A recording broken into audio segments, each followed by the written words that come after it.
So today we have a very interesting and very important topic about relationships and sleep.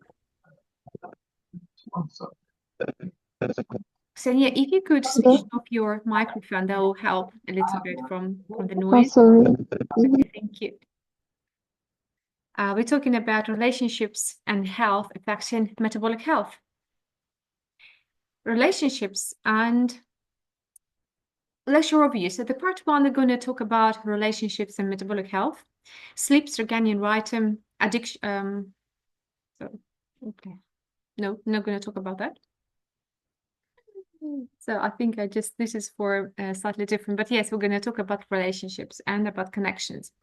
Human connections is not a luxury, it's biology. Yeah, so it's more than important for us for normal living and normal well-being. What makes a good life? By Harvard study of adult development, what we discussed in last lesson, we've been done since 1938 and still running. They tracked physical and emotional health across decades. And they got the clear finding in relationships, wealth, and fame the most important. The clearest message we get from 75 years old study is that good relationships keep us happier and healthier, period. So longevity is social. Strong relationships predict a low all-cause mortality, less cognitive decline, and low disease risk like heart disease and diabetes, and of course, less metabolic issues. Social isolation is biological risk. It's comparable to smoking 15 cigarettes a day. It's increased inflammation processes and reduce immune function. The biology of connection is quite simple. Positive relationships reduce cortisol, stress hormone, and increase bonding, oxytocin level, supporting during stress, improve heart rate variability, sleep quality, and resilience to trauma and stress. So here is very important to mention you about the big 5 personality traits. We're going to talk and test the big 5 stress management because it's that important to find out who you are as a person and who are your loved ones.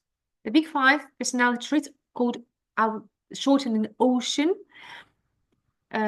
tracking 5 main points: openness, curiosity, creativity, reliability, extraversion, how social you are, agreeableness, empathy, harmony, and neuroticism, sensitivity to stress. And here is very important 2 points: neuroticism, how sensitive you are to stress, and consciousness, yeah, how organized you are in terms of planning. Personality shapes relationships. So you need to know who you are before you enter relationships, or even to understand what type of person you are and what's your weaker and stronger side. Because if you're high in neuroticism, you'll be more in conflict and you'll be more emotionally reactive. If you have in consciousness, you'll be stable and dependable partner. If you're high in extraversion, you'll have more friendship and quicker bonding. So if you know you're low in extraversion, more introvert person, you must struggle. Knowing your weak and stronger parts will help us to fight stress and prolong it our life and find the right person. I mean, loved ones, and bond with your family and loved ones as well. Personality doesn't mean compatibility. Opposites can attract, but shared values matters more. To agree with people, you have harmony in your relationship. To consciousness people, shared routines. So, but again, it's not necessarily you should share a lot of things in terms of your personality, more important your values. And I'm going to discuss a lot and do the test in stress management. Core values here is a surface. Core values here is the most important thing compared to surface and preferences. Preferences might have hobbies, different habits and tastes, but values is freedom, honesty, family, growth, etc. Value mismatch Because if you have a chronic friction, you have a stress. So here's very, very important to choose your partner, friends wisely. Identity mismatch will lead to social stress. If your friends does not align with your values, you will have chronic cortisol elevated. You will feel like walking in eggshells.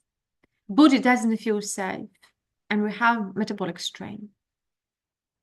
Another very important part when we talk about relationships in our attachment theory, attachment style, how we get attached to our loved ones.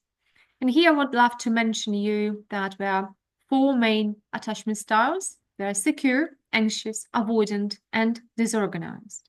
Secure is, I would say, the most secure and the best options than a person values and trying to balance relationship health away. Anxious type craves for closeness, fears for abandonment, and they constantly, with different words, constantly will call you, will try to control you, will need reassurance that you love them. Where are you? What are you doing? Are you sure you love me? I think you're gonna leave me. They constantly have very anxious thoughts. Avoidant, opposite. They prefer to be independent and avoid intimacy and run away during a conflict or anything happen. They run away. They hide. And disorganized, they're chaotic. They're anxious, they're fearful, they're chaotic, unpredictable ones. So literally one day they are anxious, another day they are avoid, another day they actually secure. So actually they mess up of all of them. And of course, that will cause a lot of friction. Ideally, we want two secure people meet and have a good relationships, but sadly it's not the case. Yeah, only around 45 to 60%, depends on the country and culture, will have secure attachment style. All the rest will vary between anxious and avoidant. Women more prone to be anxious, mainly about relationships, and men prone to be more avoidant.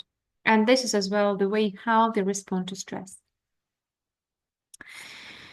So where these attachments come from? Any attachment style come from our experiences. It's mainly coming from the childhood, and even some people, scientists say, it getting developed even before baby born. So it's level of mom's level of the stress during pregnancy or early development than baby just born. How he reacts, like secure base, like being safe, the parent and guardian, mom always around, and the child knows there's nothing to be worried about. Insecure, that's me, the care was inconsistent, neglectful, smothering, and that affect emotions regulation and stress reactivity. So when a baby cries, the moms always need to be around, and baby knows, yeah, that mother will be there, and smells. But it's not only that, yeah, it's experiences after that they human going through, and now can I trust you or not? And if you experience more mistrust in their life, for adults, the child will develop this insecure bond. As a result, they, due to this attachment style and the way how child growing and experiences they're going through, the people grow to different personality and different resistant to stress. Secure attachment is the best. They'll have a better immunity, they sleep better, they have a better glucose level. But insecure attachment styles will have a more elevated cortisol, have more prone to anxiety, depression, and poor health choices. They are more often prone to different metabolic disease and different metabolic illnesses. That might be avoidant, anxiety. Different tests for you to try to test what exactly you belongs to know better. Maybe even knowing your partner to understand where is misunderstanding come from. And here I list some of them. So it's adult attachment inventory and relationship structure questionnaire and anxiety vs avoidance spectrum. So you can Google them, or I might find I can send it to you or include them if you're interested, and you can do this test by yourself for you and for your loved ones. It's mainly for your life partner to know where you're standing. Self-assessment really matters because once you're aware, you can make right choices. And healing begins only when you name the patterns, when you know what's going on, what's been wrong in your relationship with your mother, with your father, with your children, with your partner. We have a big circle of people, you enter another life. And of course, that will help. Only with awareness, it can grow and you can improve your health, metabolic health, emotional health. There's some good books that you can read to improve your attachment style. Of course, therapy is the first choice when you can go through your challenges with therapist. Emotionally focused therapy and ACT is acceptance commitment therapy. And books like Attached by Amir Levin or Hold Me Tight. Also, you can record journaling and practicing keeping your boundaries. Another very important part in relationships is to keep the good ratio between positive and negative emotions. So, romantic relationships, based on John Gottman research, saying that one negative emotion needs 5 positive to maintain emotional balance that brings stability and satisfaction. Chronic negativity increase cortisol spikes and creating shutdown. So people start to talk, they closing down, they don't trust. The Lysander and Frankenstein for flourishing, for personal growth, saying that we need 3 positive emotions for 1 negative. And this is more for friendship, for parents, children. So if you say something to your child or to your friend, make sure after negative or something not really pleasant, you cover this quite soon after that with quite positive emotions. Make sure you keep your loved ones and really good friends under good care. Don't kill priceless. The most important thing is relationships. Micro moments of connections are very important. Again, when we take good positive things, it's not only money or presents. Of course, it's not at all money presents. It's eye contact, it's touch, it's a shared humor. Yeah, it's emotional bank. So you can even create this list of positive things when you can go after that. No, okay, this is for that friend, and have them 100. And if anything happens, you just start to use them one by one. Oxytocin. Oxytocin is a hormone, very important hormone that get created by the bonding. It's a bonding molecule. It gets released during hugs, eye contact, orgasm, emotional openness, and is reduced fear, inflammation, and cravings. As we know, oxytocin is the main hormone during pregnancy and the childbirth. Oxytocin gets released incredibly high and causing contractions and baby get born in terms of full of connection, full of love with the mother. Also stimulating in high concentration in the milk, so baby getting this bonding with his mom. 15 minutes rule. It's another very important part of relationship that we need 15 minutes a day of loving, touching, and listening to your partner to increase oxytocin and lower your blood pressure. Make sure you spend 15 minutes a day to talk to your friends, to your parents, to your children, to your loved ones. Yeah, it's very important. Ideally, we want to have a physical closeness. Yeah, so talking, contact, and attention. Another very important rule for relationships is respecting space and giving your loved one 72 hours. So we call it 72 hours rule. And it's not only for the conflict, it's also for any time that people spend too much time together. Sometimes we just need to be left alone. And it doesn't mean this person doesn't love you or doesn't appreciate you. It just needs for emotional and brain health. You just do whatever you want. So there's no contact. You don't text, you don't call, you don't say what you're doing, do you love me, or where you've been.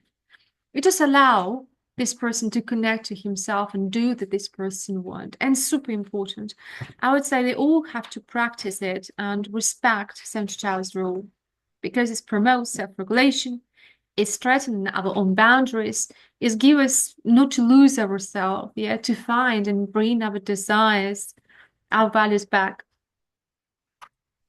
If it would matter up to 72 hours in terms of conflict, so if you argue, don't take this decision straight away. Yeah, allow yourself 72 hours and think about 72 hours. Do you still angry? Do you still feel hurt? Or it was more emotional response to something? If you want to feel the need to react after 70 hours, don't at all. But if you know you're hurt and haven't been checked up after 72 hours, just move on. So it's very important for decision. It's very important for our space. Yeah. So we need it, all of us. Please practice it. And also it's prevent from dopamine seeking behavior. Yeah. So constantly checking the text, constantly calling, constantly replying, and give a space. Autonomy builds trust. So we need this space. And the space doesn't mean you reject your friend, your family. Autonomy improves nervous system and creates more safety. And what is most important is building up trust. You don't need to control you to be safe. So it's just you trust that everything will be okay. You trust your gut, you trust your partner, you trust your children, your parents, your friends.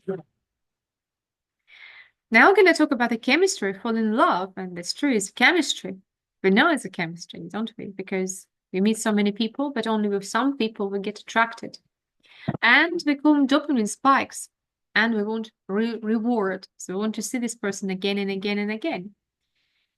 During this time, when serotonin drops, they start getting obsessed. So we get preoccupied with this person. And oxytocin get released. So getting us get bonded with this person. But the problem is that the difference between new love and sustainable love is that new love is novelty and unpredictability. So that's why a lot of people start having affairs. It's very hard to talk about it, but longer you're in relationships, in average, long-term relationships counted 5-6 years, the higher risk of infidelity goes on. So it's a high risk that the novelty and some sort of new love or new romance in some of the partners will appear in life. That's why we need to try to keep our relationship stable, calm, predictable, and full of oxytocin. As this new love, a new connection between people, peak phase around 6 to 12 months, and after that goes away. So to build sustainable relationships or even entering serious relationship like marriage, we just need daily commitment of understanding, respect, and support. We have a love addictions. Then love, what we call love, feels like addiction. They have a cravings, withdrawal intolerance, neurological overlap with drug addictions, dopamine loop reinforced by inconsistent affection and hold co-dynamics. You know, these roller coasters up and down. It might be codependent love addicts, obsessed, narcissistic love addicts, or romance addicts. So people have addictions. It's not nothing about the love. Yeah, it's more about anxiety about being loved or being in relationships. That people get literally crazy. They'll just run. If you notice, it's not love. Love is if somebody can give you, leave you, go 72 hours, trust you. That's love. Yeah, after 6 months, 1 year, 2 years, and still coming back. Yeah, they can argue and file,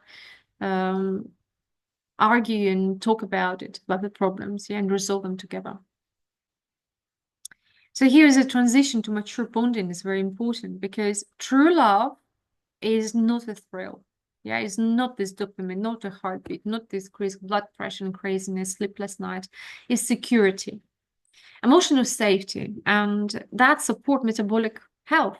Yeah, so our blood pressure not jumping up and down, our dopamine levels leveled, our serotonin as well, quite high, but in boosting our immune system because stability activate parasympathetic, and parasympathetic is relaxation, calmness, you know, that sort of things. Bonding time. So let's talk about the timing. What's the realistic time to get into these meaningful relationships that will boost our health? So the first 6 months, dopamine still be high. So if you meet someone new, you're so excited, everything's great, everything amazing. But after 6 to 12 months, serotonin and oxytocin should, if everything is okay, will increase. This time with serotonin, oxytocin increase, you spend enough of time, you got enough support, love, attention, so it's good. But if you didn't build up these materials together, then dopamine goes down, you have withdrawal symptoms, and relationships fall apart. But only after 12 months, we can see if that relationship really true matters, because only approximately 1 year or year and a half, depends on the age, depends on previous experience. We can talk about, is that the right person by your side? Is it somebody meaningful? Is that person somebody you want to go for your life or not? Also, I want to discuss is the way how we respond to stress. It's very important to understand your partner. And the best here is just monitor your specific person. The difference in general, I would say, so it doesn't mean to all the men and all the women. It really depends so many different personality traits. Men, during stress, they have a more fight or flight response as a more adrenaline and more cortisol. They need more space, they need clarity, and they respect non-verbal respect. Leave them alone. They respect silence, and they don't want nobody to fix their problems. So women should ideally just leave a man alone, let him sort out his business, and he'll be back. But women on the side, absolute opposite. She need tan and befriend. So she need this oxytocin release. Yeah, because she given the birth, and this oxytocin, this her main hormone, and she need presence of someone. She need a friend. She need her loved one, and of course, her life partner is number one, which she would love to see by her side. And she need this verbal reassurance that everything will be good. I love you. I'll be by your side. She need holding hands, somebody to listen to her, and so yeah, if man doesn't provide her that in this distressful moment, she will feel really unloved and even more distressed. So here we need to respect boundaries, but not again, it's not for everyone. Yeah, some women as well prefer to stay alone. You need to learn your partner, understand what he or she needs during this stressful time, what the best for them, because sadly, after that stress accumulates, and sometimes we can miss very important, very dangerous things. How relationships affect metabolic health, psychological, mental health, through hormones, cortisol, oxytocin, and dopamine. Yeah, so cortisol is stress, oxytocin is the bonding, dopamine, this excitement, motivation. Through habits, co-regulation, better sleep, better eating. So together, of course, it's better. We're social animals. We need another people. And for safety, yeah, so less stress and better glucose control. Because when it's more of us, we all working for one to survive, to provide care, security, love, and everybody do what they need to do. So bigger family, of course, is better. So that's why go to your parents, say you love them, spend the time with your children, with your friends, and grow your social positive way. Relationship quality really affecting on chronic disease. Secure relationships predict low hypertension, lower diabetes risk, and better sleep quality. But insecure relationships, opposite, they will link to chronic vigilance and different metabolic diseases. High blood pressure, for example. Yeah, when you worry, you know you're not loved. You only have stress when you're coming back already after stressful work or stressful event, coming back home, and there's also stress there. So it's very easy to talk about in theory, but in practice, we have to reflect. We all have to think about it. Think about your attachment patterns, who you are as a person. Yeah, what's your attachment styles? Which part of you easy or hard? Acknowledge yourself and try to find out who is your partner, who is your loved one, what his species, how he react, if he'll be able to open, and you understand better. It's not to say another person. It's not in terms of personality. It's no bad person. It's not bad or good. We're all good. We're all different. We just need to understand and find how to talk and how integrate, how communicate with this person. You need to find your support system. So you need to know where is this people when I'm in trouble, who will be by your side, who can talk to share your good moments and bad moments. But it's always like one bad should come with 5 good ones, yeah? And it's building up emotional safety in our relationships. So now I want to talk about the sleep, the silent pillar of metabolic health. Because if diet is a fuel, sleep is our repair. Why sleep follows after relationship? Because after bonding, yeah, after the hold the hand and the no intimacy promotes sleep. Yeah, the good relationships, good 10 minutes in the evening before you go to bed, the hug or a nicely lovely talk, the calming down and prepares for a good sleep. Emotional safety allows activate parasympathetic system, so relaxing the organs, yeah, and relaxing us, making us calm, and we can sleep easier. It's a fever, sleep disorders, disturbance, and greater deep sleep. So here, I don't know if you know, I don't know, is almost the classic sleep architecture. 101 is just the introductory level, but we have 4 different stages in the sleep. And here I want to talk about REM cycle is as non-rapid eye movement. So, and rapid eye movement. So it means when we sleep, usually we don't blink. But during the sleeping, process. We don't expect you to be that big a teenager learning but to when up. somebody You're comes going to have a hard with time with what Celeste just said to you. Senya, Yes, I'm back. yes, you're back with the noise. Thank you. Oi, and I lost. Oi, I lost my I know, I didn't. Wait, no, I did. I did lose my presentation. Where's my, I know. Okay. So you probably know about the sleeping cycle. The REM cycle, there is where you see sleeps, yeah, or some dreams, yeah. Make sure you see dreams.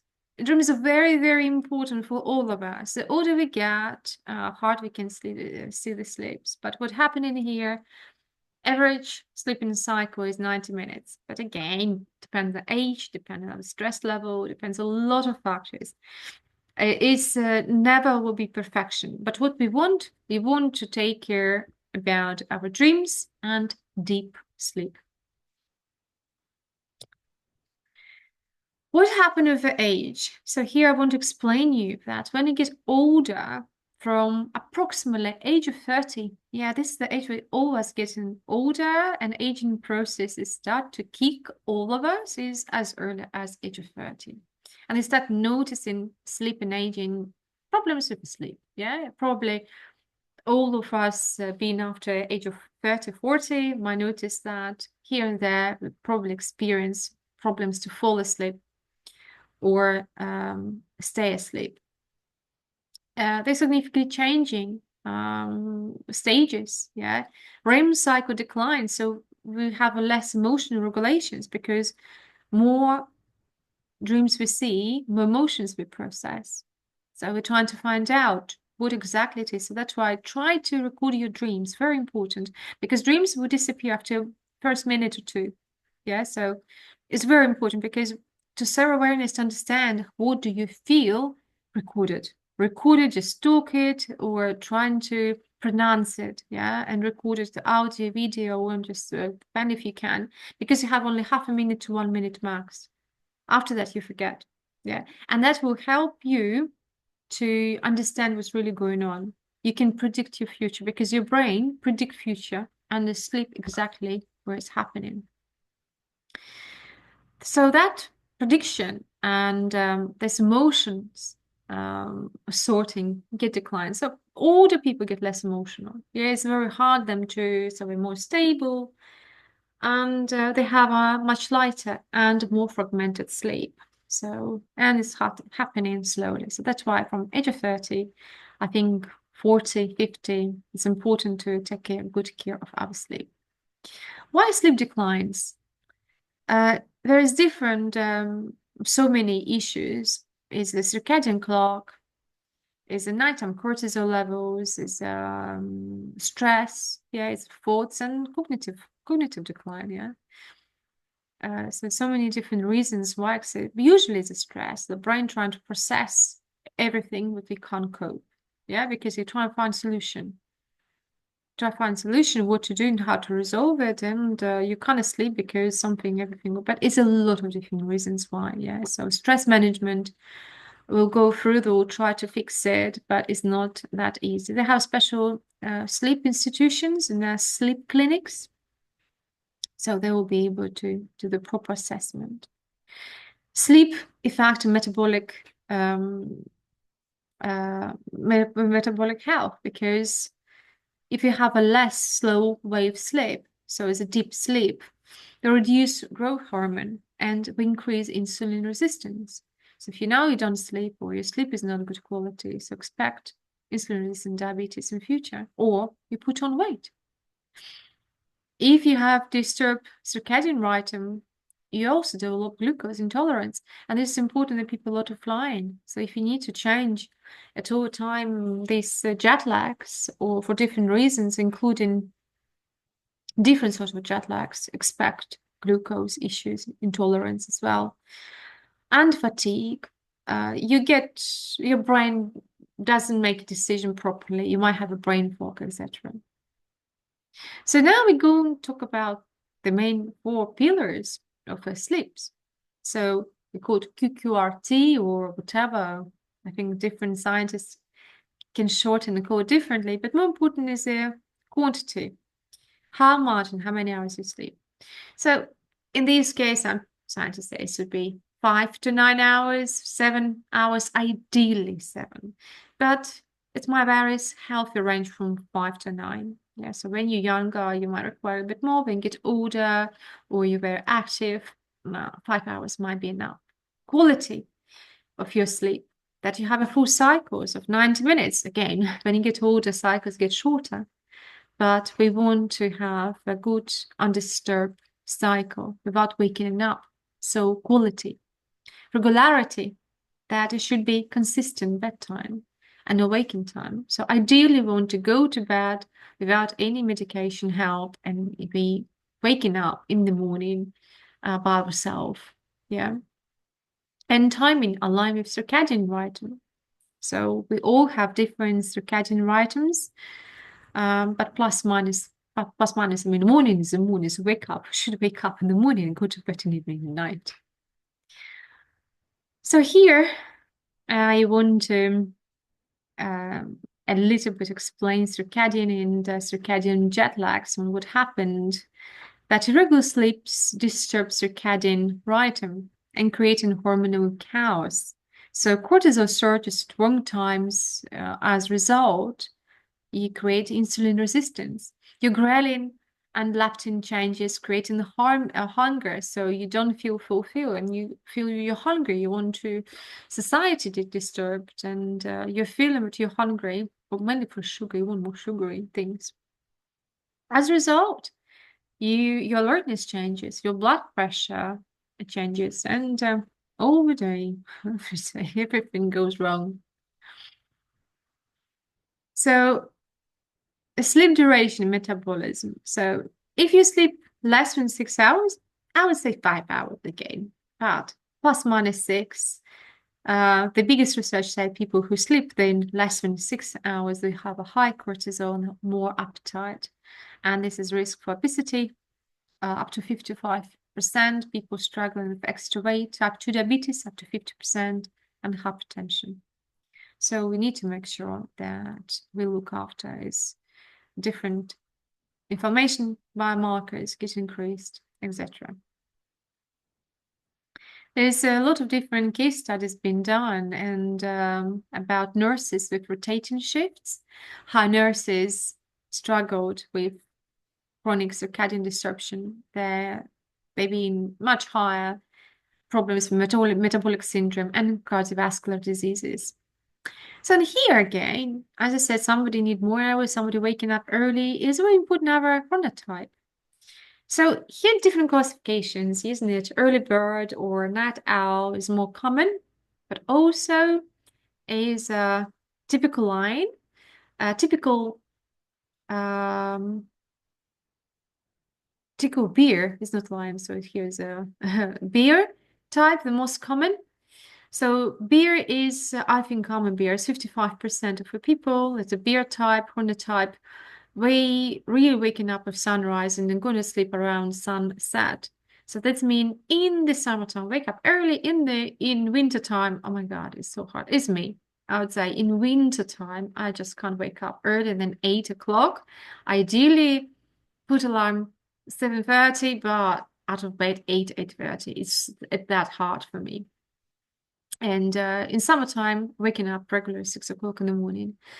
So it's really depends on the season. And the 55% that's me. When I have a lions, so they wake up early in the morning and they're very active. Then I have wolves and the most productive in afternoon, and dolphins. And dolphins are sensitive sleepers and they have fragmented sleep patterns and rely on their own regular sleep schedule. So only 10%.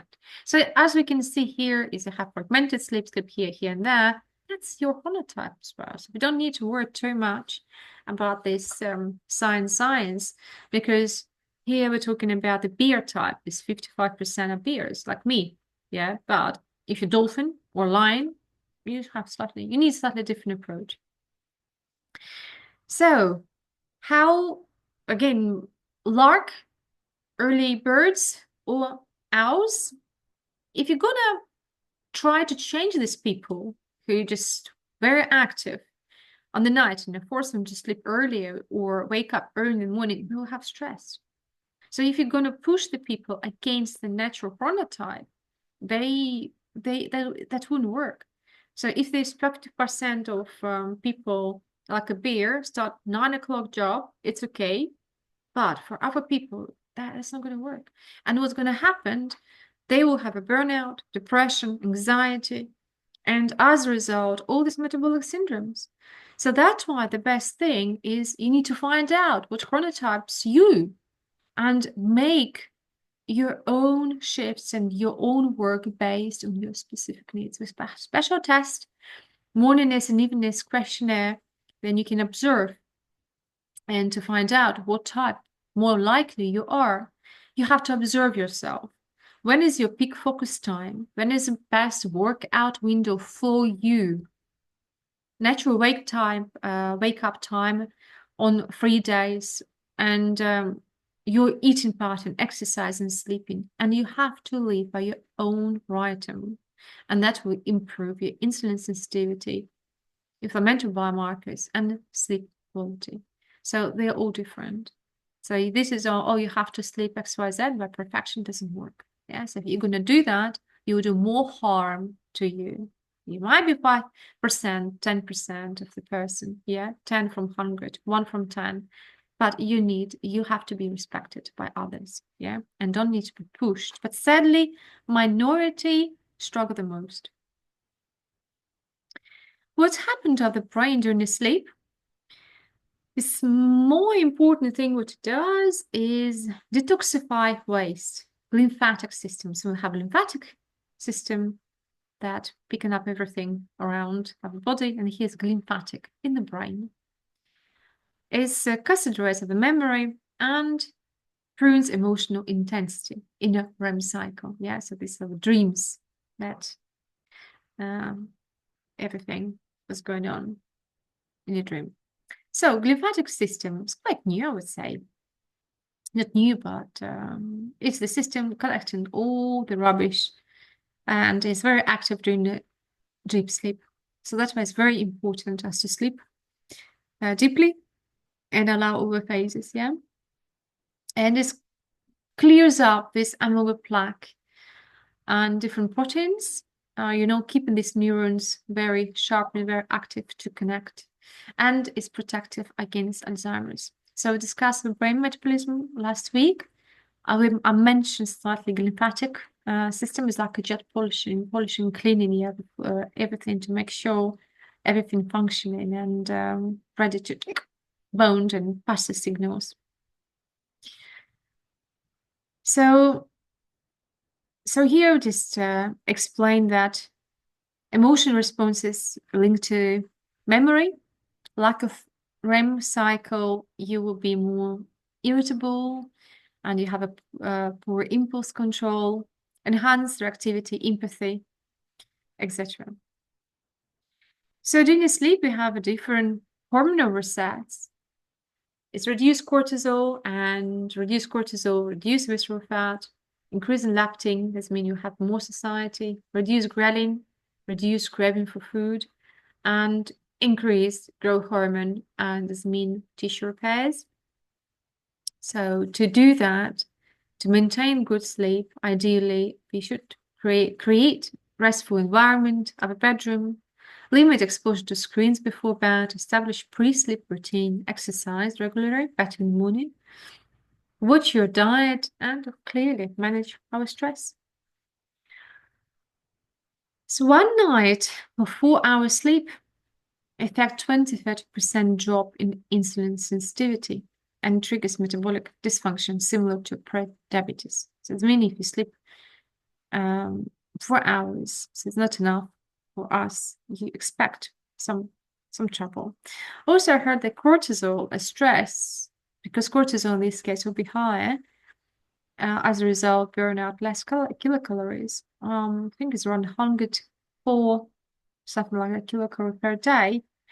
So if you didn't change your diet, you eat absolutely everything the same, you can put on 5 kilos a year just because of bad sleep and high cortisol level and high stress. Here I want to discuss about the most common sleeping disorders is sleep talking, sleep paralysis, restless like insomnia, sleep apnea. Sleep apnea probably the most metabolically damaging and most diagnosed. Then is come insomnia, restless leg syndrome, and delayed sleep phase disorder.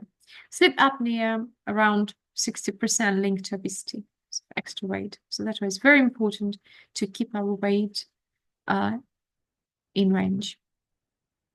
Why apnea is so dangerous? Because it's drop in oxygen and activate sympathetic system. As a result, increased blood pressure, glucose or cortisol, and a higher risk of stroke, heart attack, and insulin resistance.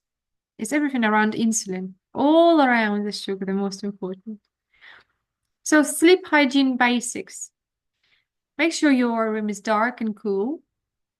No screens, no TV for 1 hour before bed. No caffeine after 1 or 2 p.m. And regular wind down routine.